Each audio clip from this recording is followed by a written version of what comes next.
Yeah, it worked out.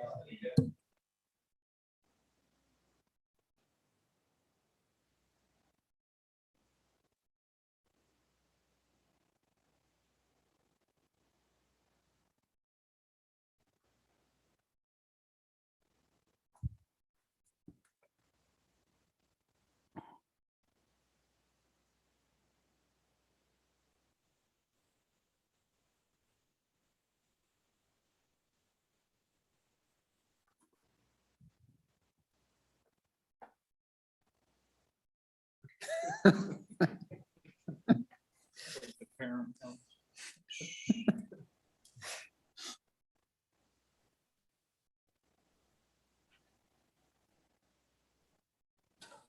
What? Okay.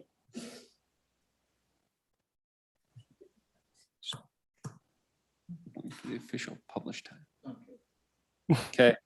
We'll call the meeting to order for the city of Saratoga Springs, Tuesday, October 5th, 2021 at 6 p.m.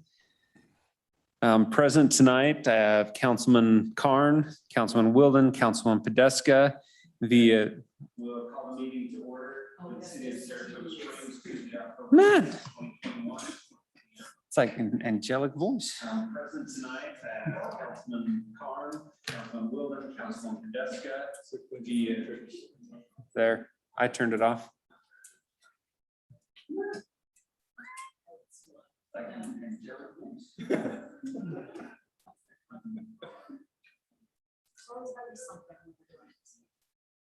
We'll see how many Okay. words you can fit in before you hear one. Do we got other TV still going? Yeah, I think the other TV has it slightly. That TV's up to 60. It needs to go down. That's what I was trying to do, but it's not. You're not reverbing back.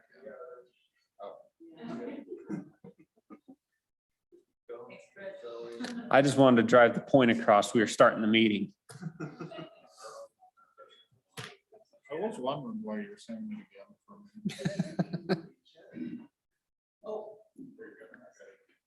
Okay. We good? Okay, I don't hear myself. Okay, participating electronically, causing us the problems is Councilman McComber and Councilman Porter. So we have a quorum tonight. I've asked Councilman Wilden to lead us in our invocation and Councilman Podeska to lead us in our Pledge of Allegiance. Oh, that's good. He had cargo shorts on. Which one am I doing? Prayer. Oh, okay.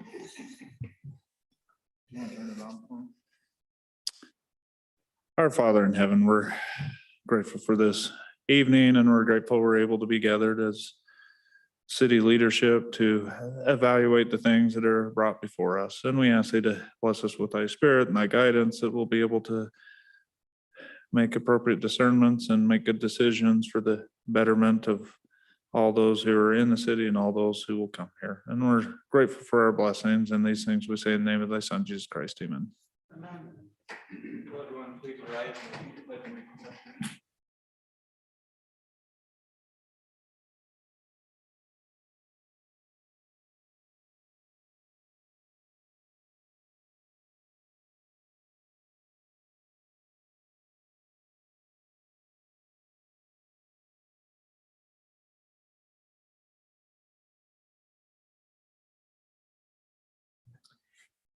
Okay, tonight we have some presentations. Is that your group? If you want to come up to the podium.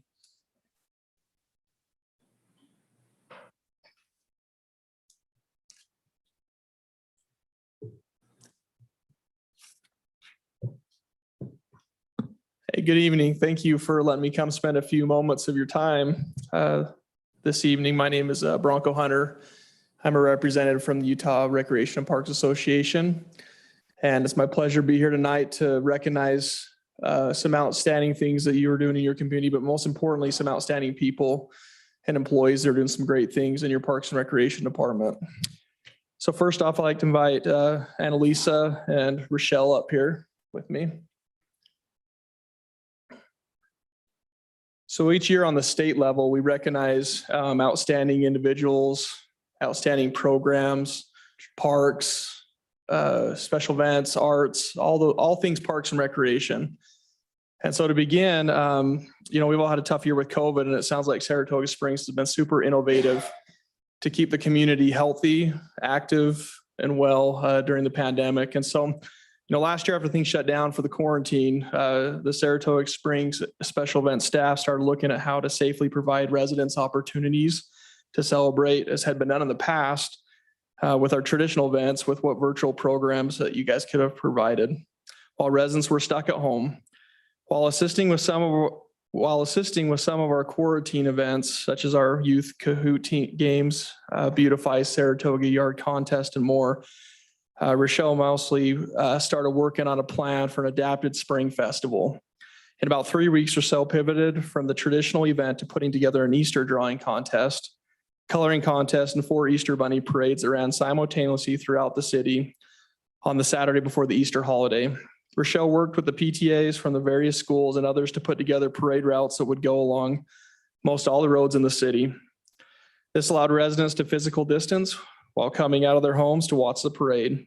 Each parade consisted of a fire truck, one of Miss Saratoga Springs royalty, the Easter bunny, and a police car. It was a wonderful experience to see the joy on the kids' faces while the Easter bunny drove by to see them on holiday weekend.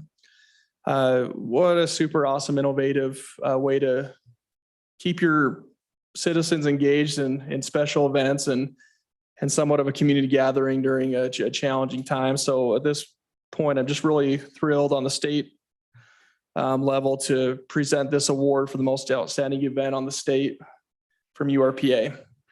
Thank you. Thank you.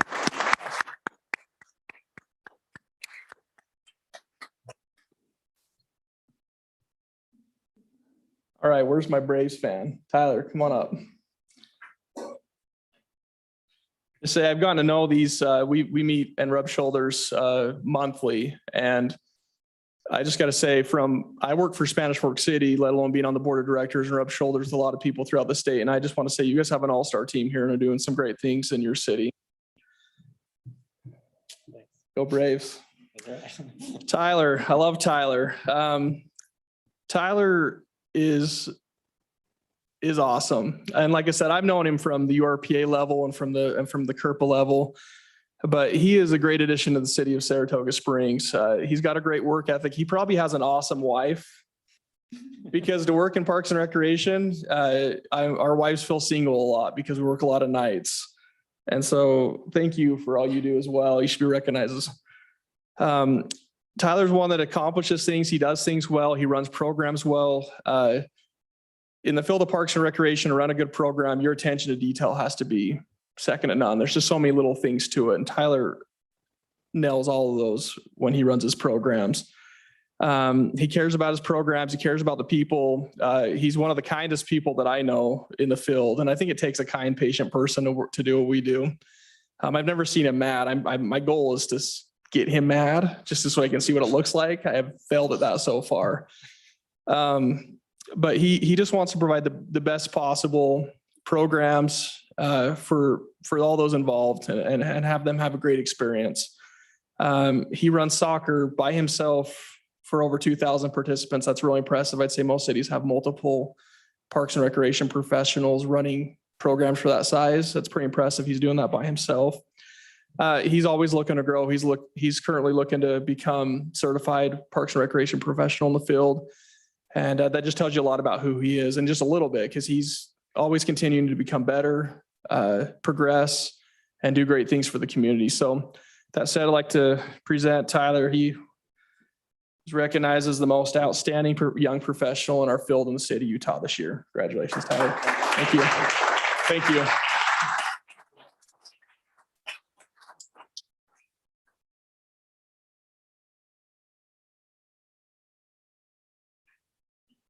Okay. Thank you for doing that. And thank you for all that you do for our Parks and Rec and our special events. You guys do a great job. Okay, public input. Time has been set aside for the public to express ideas, concerns, and comments for subject matter not listed on the agenda. Please limit your comments to 3 minutes. Please avoid repetitive comments. Please be respectful in your comments. There are no public hearings tonight. Is anybody here for public input at this time? If you'd come up to the podium and state your name and address for the record. Hi, good evening. My name is Emma Clark. I am actually from Provo, but I'm a representative from a nonprofit based in Provo called Charity Vision. And I'm really happy to here to take a few minutes of your time to explain the mission of Charity Vision, which is an international nonprofit, and explain how it can change the lives of children here in Saratoga Springs. So Charity Vision's mission is to restore sight to individuals who are vision impaired through supporting sustainable local programs. Much of our work is international, but over the last 5 years, we've been working to address the equally important vision issues facing children here in the US. And this is done through our Sight Buddies program. Research shows that 80% of a child's learning in their first 12 years happens through sight, and 25% of K through 12 students in the US have vision deficiencies.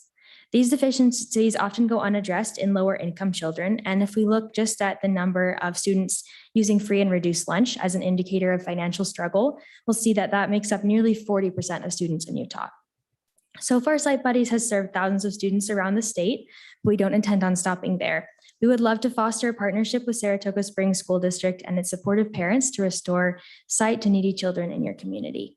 To make this partnership possible, residents could contact us and their local school district. They could rally the support of PTA groups and or find a local ophthalmologist willing to sponsor a school.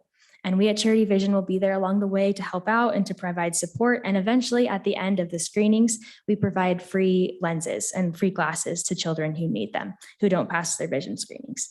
So due to time constraints, that's all I'll say, but I left some materials for the council as well as some materials outside for any members of the public who'd like to take them.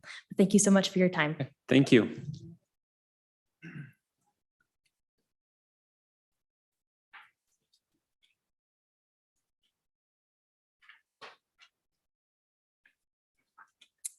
Hi, my name is Lilit Heath. I live on 981 West Fairfield Road. That's in the new development, Lexington Green. We recently moved here from Washington. My friends here, one moved from Mississippi, the other from Arizona. So we're new to the state and to the neighborhood. We moved in the last 2 months, like August 9th. And I have 5 children who are in 3 of them are in elementary school, 1 in middle school. And I have a concern about not having a safe route for them to get to school that is across the street, basically from our house. We were told to bring it out to city council, and we found out on Wednesday, when was that? We found out a couple days ago that to come here and express our concern. And I'm sorry, I don't have anything more official prepared for this. I just wanted to express my concern, bring it up, and hope to hear some input. I know about Mountain View corridor expansion, and that will happen. But meanwhile, the school is asking us to go 1.5 miles out of our house, away from the school, to get to a crosswalk. I just was wondering, what could we do? And we, as friends and residents in our community, are willing to step up and help if we need to clean up, if we need to, whatever. We're willing to be involved in the change that we're looking to happen. Thank you. Thank you. Jeremy?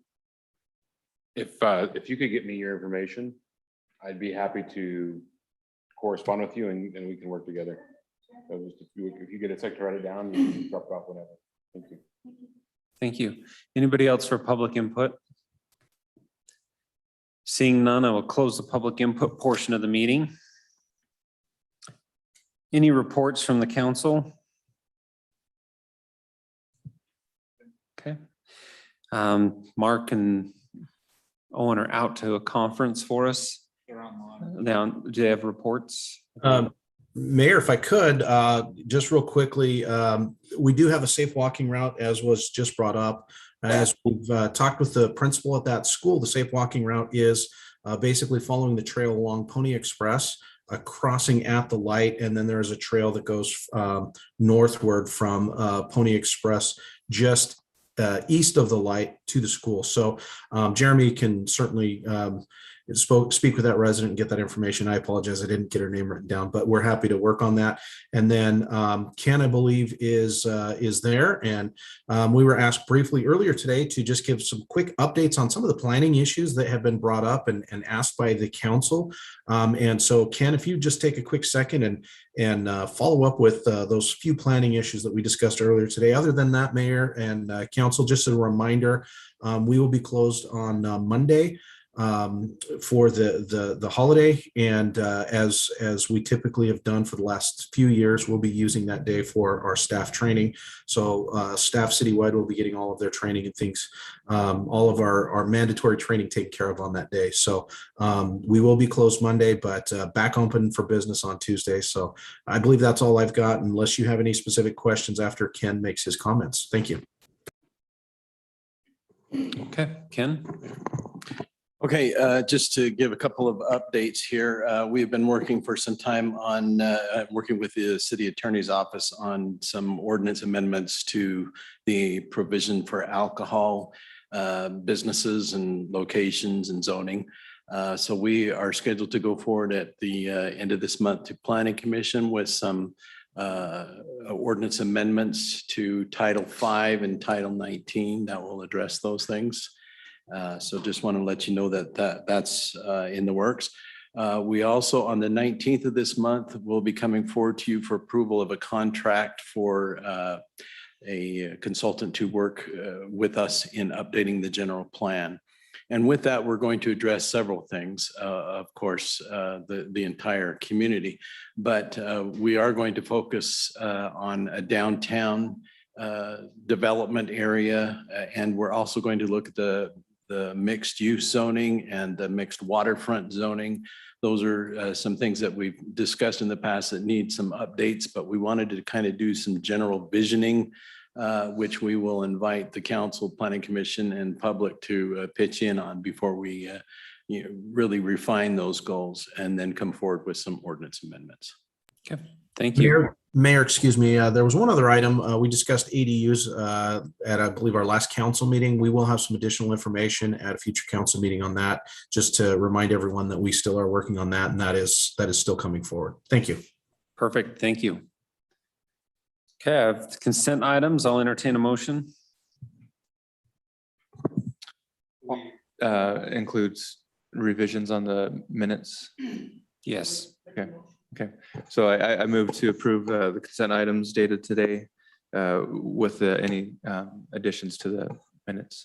Second. I have a first from Councilman Podeska, a second from Councilman Carn. Any further discussion on the motion? I don't know if this was submitted, but on the motion on the ADUs, not the failed one, but the following motion, it said Councilman Porter made the motion. He didn't make both of them. He did the first one, which didn't pass. The other one, I believe, was Councilman McComber. Yeah. That's correct. So I just think we need, I don't know if someone already I submitted amend that. with those additional corrections. Second the change. Okay, any other comments? Okay, roll call. Councilman McComber. Aye. Porter. Aye. Wilden. Aye. Carn. Aye. Podeska. Aye. Motion passes unanimously. We have Thank you business. for catching that, Stephen. I only read the minutes. I didn't read the vote. So thank you for catching that. Oh, I'm good for something, not mine. Okay, Intermountain Healthcare, IHC Village Plan 1. Mayor and council, this is a request tonight for the first village plan of the IHC property. The community plan was approved a number of years ago, well, 3 years ago. So this will be a legislative item by the council. Just a little quick background. They're doing 21 acres currently in this plan of the 40 acres. Will be done in 2 phases. The 2 phases combined will have 48 ERUs. Just on the graph you see on the chart you see on the table there, that will be both phases there of 105,000 square feet. And again, the 48 ERUs with that 48,000 square feet with a 15 to 17% open space. Currently would be looking at lot 1 right now. The adjacent property you see, which is undeveloped, could still be up to development by IHC or by someone else they may sell property to. The phasing plan, phase one would be in green and phase two would be in blue. Just some conceptual elevations. Their sign package, which is already contained within the community plan, and the lighting plan, which we see in a lot of the community plans, that typical pole light we see. The landscape and open space plan will be a mixture of turf, trees, shrubs, native seed, and similar. Just some conceptual landscaping from some other IHC facilities here in the state. And then the pedestrian plan with the sidewalk dimensions. They will be doing the canal trail and piping the canal. They will, yes. And then the planning commission recommends approval with the findings and conditions you see here. Then, of course, you also have the option to continue or deny the request. Does applicant want to add anything? Okay. I think this is exciting and long awaited. So does council have any comments? I just have one question on the timing of Exchange Drive. Will that go in with this project? Right, we requested that. They've graciously said they'll go ahead and put that in with the first phase. And on the map you see here is this part of the green for phase one. Great. And then, so selfishly for the residents, that's a pretty big connector for our city. Do we have timing on that for phase one? The applicant, you want to come up quick, Rick, if you. Can't get out of it. Dave's not going to let you get out of it. Sorry. Hi, I'm Dan Kohler. I'm the Director of Facility Planning and Development for Intermountain Healthcare. We anticipate going ahead with phase one as soon as we can get our permitting in place. And this is part of the process for doing that. So we anticipate going as quickly as possible with the first building, the freestanding emergency department and the ambulatory surgery center. Both of those will be constructed during phase one. That's great. Do you know your estimated opening timeframe? We're looking at the end of 2022. That's exciting. Yeah, thank you. And the nice thing about this process too is that since it's in the community and village plan, site plans, if they conform with what you approve in the village plan, site plans and plating, it's done at a staff level. So it speeds that process up. Great. Yeah, whatever we can do to go faster on this one. Yes. Yep. Okay. Any other comments? Not, I'll entertain a motion.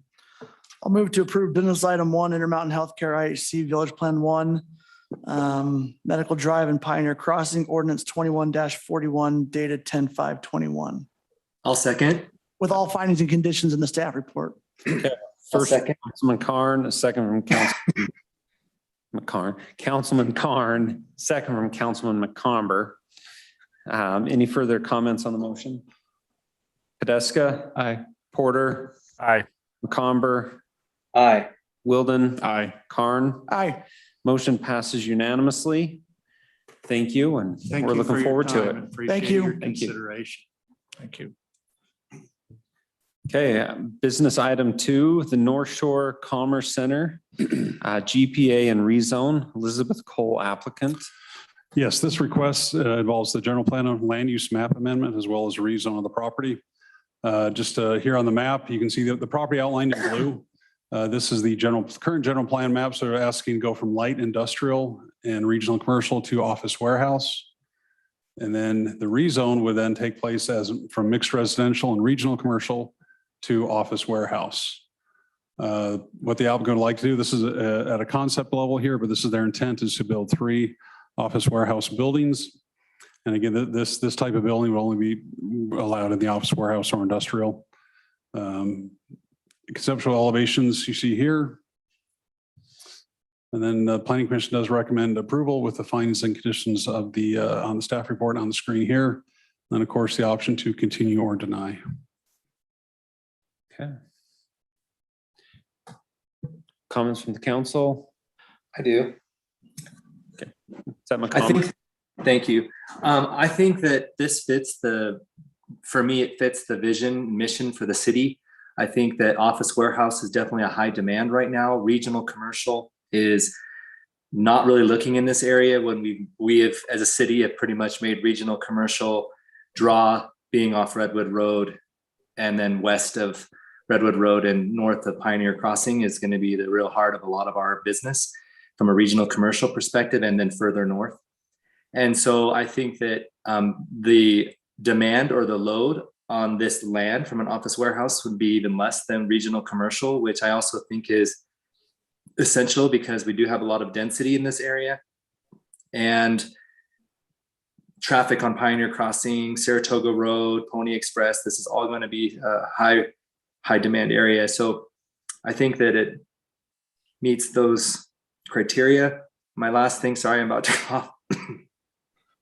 My last thing is just making sure that the nice elevation is facing Pioneer Crossing, and any loading bays are being shielded by the building and from the residents on the internal components of the property, so that when people are driving by, they don't see a bunch of semi trucks. So that would be my only comment, but thank you.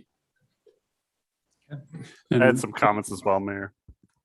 Okay, Dave, really quick. Just to Councilmember Conver's point, the buildings are oriented in such a way that the will be the storefront do face the public roads. As far as what you see here on that top building, lot 3A, the south side is the loading docks, but there's about a 6-foot elevation change lower than what DR Horton's doing for the residential. And in the development agreement, there is a request to have a 6-foot masonry wall placed there as well on the mixed residential border. Okay. Councilman Porter.